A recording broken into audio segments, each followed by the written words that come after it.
ராசி.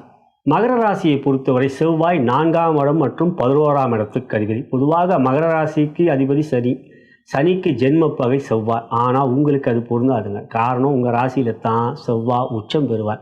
மேலும் செவ்வாய் உங்கள் ராசியில் உச்சம் பெறும்போது அவருடைய நட்சத்திரமான அவிட்டத்திலும் சஞ்சாரம் செய்வார்.